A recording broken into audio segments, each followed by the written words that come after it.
Hey bien, salut à tous et à tous, c'est Kezia Girl. Aujourd'hui, on se retrouve pour une nouvelle vidéo un peu spéciale, car cette fois c'est pour fêter nos 1000 abonnés. Donc, un abonné m'a donné l'idée de faire une FAQ et j'ai trouvé cette idée juste parfaite. Pour le coup, comme ça vous apprend un peu plus à me connaître, etc. etc. Donc, sur ce, commençons avec la première question. Pourquoi Kezia Girl? Alors Kezia Girl, c'est un pseudo que j'ai depuis très longtemps. Je l'ai depuis vraiment mes débuts de chaîne et encore vraiment depuis plus longtemps avant ça parce que j'ai créé ma chaîne il y a 3-4 ans. Donc Kezia Girl, ça vient d'un jeu. Donc je jouais à Kogama quand j'étais petite et je parlais avec une fille qui s'appelait Kezia. J'aimais beaucoup cette fille et son pseudo. Du coup, je me suis dit, je vais m'appeler Kezia Girl. Et voilà, c'est de là où c'est né. Bon, c'est pas non plus un pseudo très original pour le coup, du coup, parce que je l'ai pris à une autre personne. Mais voilà, c'est juste un pseudo comme ça qui est resté jusqu'à aujourd'hui. Parce que dans toutes les choses où je suis, je m'appelle Kezia Girl. Sauf dans Instagram où je m'appelle Lamato DiCaprio. Et ça vient de mon meilleur pote Hakim. Merci Hakim. Prochaine question, tu voudrais devenir quoi plus tard? Métier. Donc déjà plus tard j'aimerais bien rester dans ma vie de youtubeuse, j'aimerais en vivre, ça serait vraiment un kiff pour moi. Partager mes passions c'est vraiment quelque chose que j'aime et pouvoir en faire mon métier ça serait vraiment un truc au top. Et sinon si ça ne marche pas, parce qu'il y a des chances que ça ne marche pas, non plus c'est pas parce que j'ai 1000 abonnés que je vais forcément passer ma vie avec, ça serait bien avocate ou prof de musique dans un collège.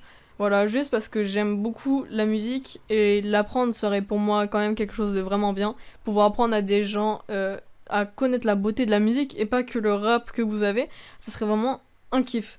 Et avocate, j'ai mes raisons, je respecte énormément ce métier et ces personnes qui le pratiquent. Prochaine question, entre guillemets, parce que c'est pas vraiment une question, c'est plus une affirmation pour le coup. Fais un manga. Alors, un manga, j'aimerais beaucoup en faire. Le problème est que je ne sais faire que les garçons. De plus, je ne sais faire que des portraits, je ne sais pas faire les corps, je ne sais pas faire non plus les arrière-plans. Donc, un manga sans arrière-plan, juste en portrait, c'est pas ouf. Prochaine question, aimes-tu faire des vidéos crack? J'adore ça, vraiment, c'est un type de vidéo que j'aime énormément faire. Je dois avouer que j'aurais préféré faire des vidéos sur Minecraft par exemple, des gameplays, etc. Le problème est que je ne suis pas forte pour ce genre de choses, c'est-à-dire que je ne saurais pas vous amuser dans ces vidéos, je ne saurais pas parler comme il faut, j'arrêterai de parler pendant 30 minutes, ça vous fera vraiment un gros blanc, et mes montages ne sont pas incroyables, donc je ne pourrais pas non plus me rattraper avec des montages, donc c'est pour ça que je me suis plus mis sur les cracks, et honnêtement les cracks ça me plaît vraiment. Et ça me plaît peut-être plus que de faire des vidéos Minecraft. Prochaine question qui est beaucoup posée, mais alors quand je dis beaucoup, c'est vraiment beaucoup. Généralement, on me le pose, sur 10 personnes, on va dire que 5 me le posent directement, ou même peut-être plus, Mais vraiment, c'est vrai que dès que quelqu'un me parle, tout le temps, c'est « t'as quel âge ?» Voilà, c'est vraiment, on me dit ça dans son erreur, et après on me dit « t'as quel âge ?» Donc, je ne réponds pas généralement.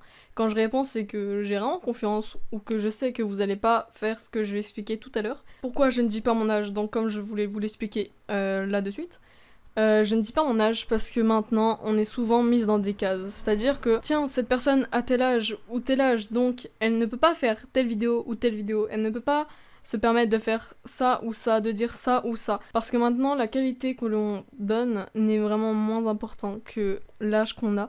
C'est-à-dire que tu peux avoir 10 ans et être le gars vraiment extrêmement fort en informatique, t'as 10 ans, donc pour les autres, tu ne seras vraiment pas la meilleure personne en informatique. T'auras 50 ans, tu diras que tu aimes un truc de jeune, je sais pas quoi vous dire pour le coup, parce que pour moi c'est vraiment con en fait, donc j'ai pas d'exemple à vous donner. Mais on vous dira que non, vous n'êtes pas fait pour ça parce que vous avez 50 ans. C'est vraiment ce genre de réaction que je veux éviter d'avoir, parce que je veux que vous continuiez d'avoir cette confiance que vous avez en moi, sans avoir à vous dire « Oh, elle a tel âge, donc elle ne peut pas le faire ça, elle ne sait pas ce qu'elle dit, alors que je sais ce que je dis, je sais ce que je fais. » Et voilà, c'est juste vraiment des choses que j'aimerais vraiment éviter. Prochaine question, quelles sont tes plus belles rencontres grâce à YouTube? YouTube m'a permis de faire énormément de belles rencontres, mais il y en a une qui m'a plus que tout touchée, une qui a été des plus importantes pour moi, et c'est Hakim. Voilà, Hakim, si tu passes par là, coucou. Voilà, Hakim, c'est une personne que j'ai rencontrée dans mes débuts, donc notre histoire est assez spéciale parce que pour le coup, ça venait de son ami qui était follement amoureux de moi, et du coup, bref, c'était vraiment spécial. Mais c'est un gars que, au début, je ne pensais pas que je serais amie avec, vraiment. Je me serais pas dit on serait amis, je me suis dit on va parler 2-3 minutes et après, hop, basta. Mais finalement, c'est un des amis en qui j'ai le plus confiance. mais aussi une des personnes que j'apprécie le plus et qui est vraiment très importante pour moi. Je suis pour lui sa sœur et pour moi c'est mon frère, même plus qu'un frère. Pour moi c'est vraiment une personne qui est très importante et j'aimerais pas le perdre. Donc vraiment on peut dire que c'est une extrêmement belle rencontre. Après il y en a eu d'autres, il y a eu du coup Twitten, il y a eu Spider et bien d'autres, mais donc par exemple Sanax aussi, on va pas t'oublier, mais vraiment celui qui m'a le plus touché, qui a été la plus belle rencontre sur YouTube, c'était vraiment Hakim. Prochaine question, des nouvelles d'un certain habitant de l'île, je sais pas comment ça s'écrit, l'orthographe on s'en fiche, ne t'en fais pas, mais non, je n'en ai pas eu, ou sinon je ne suis pas au courant. Donc certaines personnes ne connaissent pas cette personne, ça fait beaucoup de personnes dit comme ça, mais en fait c'est un gars qui est venu dans un live, donc il y a de cela 1 an, et qui m'a dit, donc je faisais du Red Dead Redemption, je venais de tuer un ours, enfin je m'étais fait tuer par un ours, hein, on va pas faire genre, mais voilà, et il est arrivé sur le live et il m'avait dit salut, moi c'est Jérémy. Je lui dis salut, parce que normal je vais pas lui dire au revoir, tu vois. Et il m'a dit j'ai 27 ans, j'ai dit ok, donc déjà on a commencé à rire un peu avec mes potes, parce que oui, pour nous ça nous fait rire, parce que je sais pas, j'ai un âge qui fait que 27 ans déjà, juste la façon de parler en fait, pour vous expliquer, elle était spéciale. Voilà, pour pas vous dire qu'on a rigolé juste à cause de son âge, non, c'est surtout parce qu'il avait une façon de parler un peu spéciale, qui laissait comprendre certaines choses. Du type, il nous a sorti au bout d'un moment. J'adore les voix de petites gameuses comme toi. Du coup, c'est parti en blocage, voilà. Il a arrêté de parler du coup sur live parce qu'on l'a bloqué. Mais on voit très clairement de quoi il parlait du coup. Et ce qui se passait. Et ça nous a vraiment fait rire, du coup, mes abonnés et moi. Et on en a créé un mème, du coup. Donc si vous voyez un jour dans un live Jérémy 27 ans, vous savez que c'est un mème qu'on a créé, voilà. Enfin, une sorte de mème qu'on a créé dans ma chaîne. Enfin, c'est vraiment une référence que mes anciens abonnés, donc ceux qui sont là depuis... que je ne suis pas très très connue, se connaissent. Voilà. Prochaine question qui est aussi énormément demandée, c'est pour quand la facecam. Alors je dis pas le message que t'as écrit parce que je ne sais pas comment on dit, et j'ai pas envie de me ridiculiser avec mon anglais qui n'est pas ouf, mais c'est pour je ne sais pas combien de temps. Donc ça pourrait être dans 2 mois, ça pourrait être dans 3 ans, ça pourrait être dans 5 ans, ça pourrait être dans 10 ans, je ne sais pas du tout, mais je sais que c'est pas pour maintenant. Parce que déjà, j'ai pas confiance en moi, rien que pour mettre ma tête devant une vidéo. En plus, j'ai pas de webcam, donc faire une vidéo de ma tête avec un téléphone, non merci. Et la dernière raison qui est la plus importante, c'est que comme pour l'âge, généralement, le physique nous met dans des cases. T'es moche, t'es dans une case, t'es beau, t'es dans la meilleure des cases. Voilà, donc c'est cette raison-là aussi qui me fait douter du fait de faire des webcams, des facecam, etc. Vraiment, je ne peux pas. Juste pour ça, je n'accepterai pas de recevoir des critiques sur mon physique, alors que pour l'instant, j'ai une très bonne communauté. Vous voyez, c'est vraiment pas le genre de choses que j'aimerais, parce que maintenant, comme on voit sur Instagram, YouTube, etc., le physique compte énormément. Il peut compter aussi plus que la qualité que vous faites, que vous produisez et que vous partagez. Vraiment, c'est triste et j'ai pas envie d'avoir cette méchanceté gratuite dans mes commentaires. J'ai vraiment envie de garder cette bonne entente dans mes commentaires qui est vraiment bien, parce que pour l'instant, j'ai une bonne entente. Bon, il y a 2-3 petits gamins qui s'amusent à m'insulter, mais ça, à la limite, c'est pas grave. À la limite, je m'en fous, ça me fait rire. Mais pour le physique, je sais pas, je pense pas que ça serait une bonne idée pour moi. Prochaine question, où produis-tu tes vidéos? Mes vidéos, je les produis dans ma chambre, donc voilà, avec un ordinateur, un clavier, une souris et un micro qui ne m'appartient pas. Voilà, donc l'ordinateur, il ne m'appartient pas, celui-ci, donc celui avec lequel je suis en train de tourner, c'est celui de mes parents. Donc voilà, parce que le mien, comme je vous l'ai déjà dit, le mien a cramé parce que, je sais pas, je l'ai sorti dehors pour le montrer à mon père, parce qu'on réparait certaines choses et tout. Et je voulais lui montrer un truc sur mon ordi. Et il s'est éteint, donc c'est peut-être parce qu'il était en surchauffe, et en allant dehors alors qu'il faisait hyper chaud, ça l'a vraiment détruit. Mais du coup, voilà, donc là je suis sur un ordi vraiment qui n'est pas à moi, un clavier qui n'est pas à moi, qui est à mon frère, une souris qui est à moi, et un micro qui est à mon frère aussi. Donc voilà, j'ai vraiment qu'une souris, pour moi c'est pas ouf, mais c'est déjà ça.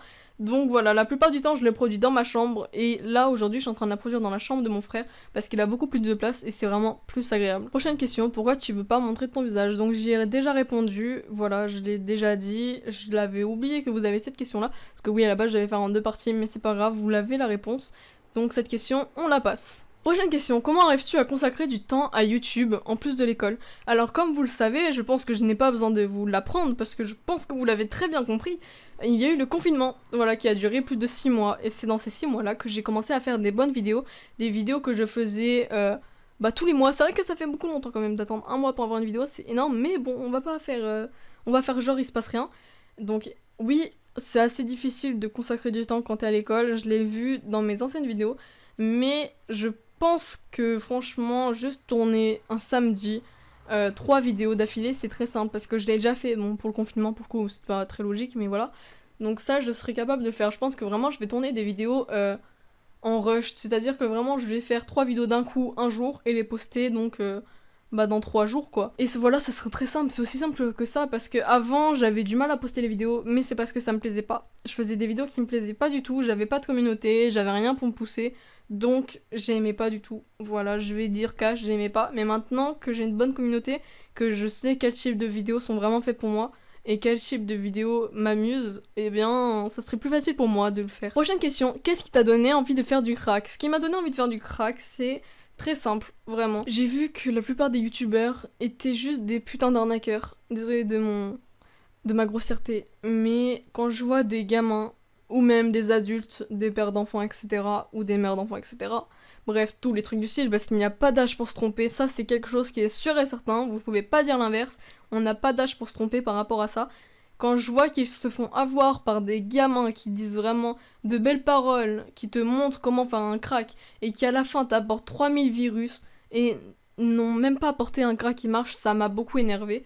Et du coup, quand je voyais ces personnes tristes parce qu'elles avaient soit perdu leur ordi, soit eu 3000 virus, soit le crack marchait pas, ça m'a vraiment donné cette envie de vous aider à faire des cracks, mais surtout des cracks qui marchent, des cracks qui n'ont pas de virus, en fait juste des cracks safe, pour que vous puissiez jouer. Et je sais aussi que il y a une des raisons qui était aussi assez grande, pour le coup, dans mon envie de faire du crack, c'est que les jeux sont parfois extrêmement coûteux. Par exemple, les Sims, un crack que je fais très souvent. Donc les Sims 4, tous les DLC ensemble, 350 €, même plus, parce que maintenant il y a écologie, mais je n'ai pas le prix exact du pack. Vraiment, ça me fait mal au cœur, je veux dire. Le jeu en lui-même est une extrêmement bonne idée, vraiment, je ne peux pas dire l'inverse. Mais sans DLC, il est extrêmement ennuyant. Et un DLC, c'est 30 balles, ok? Le jeu, 40 balles, un DLC, 30 balles. Hop là, déjà, ils se font bien. Franchement, ils sont bien, là, les EA et tout, ils sont bien. Mais bon, du coup, c'est ça qui m'a un peu énervé, parce que les étudiants qui n'ont pas forcément assez d'argent pour se l'acheter, ils peuvent pas se l'acheter, alors qu'ils ont des cours, ils ont envie de s'amuser, ils peuvent pas. Les enfants qui ne peuvent pas demander à leurs parents de les acheter, et c'est normal, ne peuvent pas jouer à ce jeu aussi à cause de ce prix exorbitant. Et pareil pour même des parents qui n'ont pas assez d'argent, des adultes qui n'ont pas assez d'argent, bref, tout ça, tous ceux qui n'ont pas assez d'argent, c'est surtout aussi pour vous que je l'ai fait, parce que je sais que c'est vraiment rageant de ne pas avoir assez d'argent pour s'acheter un truc juste pour s'amuser, et qui pourrait aussi nous déplaire au bout de 2 mois. Donc voilà, c'est ça qui m'a donné envie de faire du crack, c'est vous aider et aussi vous aider financièrement. Prochaine question, tu fais quelles études? Alors mes études, je vais pas vous les dire, parce que ça pourrait donner une idée sur mon âge, mais sachez que je suis donc dans des études normales, pas des études supérieures du type université, je suis vraiment entre la primaire, le collège et le lycée, mais pas en études supérieures. Prochaine question, tu es sur YouTube depuis combien de temps et que voudrais-tu faire dans le futur? Donc ce que je veux faire dans le futur, j'ai déjà répondu. Et sur YouTube, je suis dessus depuis 3-4 ans. Voilà, ça fait vraiment longtemps, mais ouais, je suis dessus depuis 3-4 ans. Nico Girl Power, oui Hakim, oui. Bon, personne n'aura la ref, en tout cas je pense pas que vous aurez la ref, parce que c'est vraiment un délire entre nous, mais il m'a compris, je l'ai compris, et voilà, c'est très simple. Dernière question, comment ça t'est venu à l'idée de faire une chaîne YouTube, etc. Alors, comment ça m'est venu à l'idée? C'est très simple. Depuis que je suis toute petite, je regarde YouTube, voilà. Donc je regardais les tout débuts de Squeezie avec la lampe maléfique, Squeezette, etc. La girafe aussi, on l'oublie pas. Mais je regardais vraiment ces youtubeurs-là, donc dans leur début, Norman, Cyprien, etc. Et je trouvais ça juste passionnant de pouvoir partager une passion à travers un écran et d'avoir des gens qui y réagissent, des gens qui vous apportent du soutien. Juste parce que vous montrez votre passion, qui avait vraiment un bon fond, parce qu'à ce moment-là, moi je voyais pas vraiment les commentaires méchants, je voyais surtout les gentils, vous voyez. Oui, j'étais un peu dans le monde du bisounours à ce moment-là, mais c'est pas grave, j'étais petite. Et du coup, un jour avec mes potes, on s'est dit, eh ben pourquoi pas créer une chaîne YouTube? Bah du coup, j'ai créé une chaîne YouTube avec mes amis, donc on a créé notre chaîne YouTube individuelle, puis on a créé une chaîne YouTube de team qui n'a jamais servi. Donc Sasa Boy, Gabi, je vais pas dire ton pseudo parce que tu le changeras 24 et je ne sais plus ce que c'est maintenant. Mais bon, on va éviter ça, Titi Dab, etc. Vraiment, c'est des amis d'enfance avec qui on a créé notre chaîne. Je me souviens que j'avais créé ma chaîne un soir parce que j'avais forcé comme pas possible auprès de ma mère parce que je voulais faire des vidéos. Et du coup, c'est venu dans ma première vidéo qui était sur Rangs. Donc une vidéo pas ouf parce que j'avais pas le droit de mettre mon micro. Après j'ai réussi du coup à négocier et grâce à mon père j'ai pu mettre ma voix en fait et faire une vidéo sur Minecraft PE qui a apporté d'ailleurs un youtubeur que j'aimais énormément en ce moment-là, dont j'étais très fan, qui s'appelle Jolat. Donc voilà, c'est tout pour cette FAQ, j'espère avoir répondu à vos questions au maximum. J'ai pris que 16 questions pour le coup parce que sinon ça pouvait faire une vidéo trop longue. Déjà là je pense que je règle depuis 17 minutes à peu près, donc le montage je vais le savourer. Alors je tenais à vous remercier les 1000 abonnés, c'est pour moi énorme, même si c'est un chiffre qui n'est pas non plus incroyable, ce n'est pas les 10 000, ce n'est pas les 20 000, ce n'est pas les 1 million, mais pour moi c'est énorme parce que j'ai une communauté en or, une communauté très gentille et qui est vraiment bienveillante.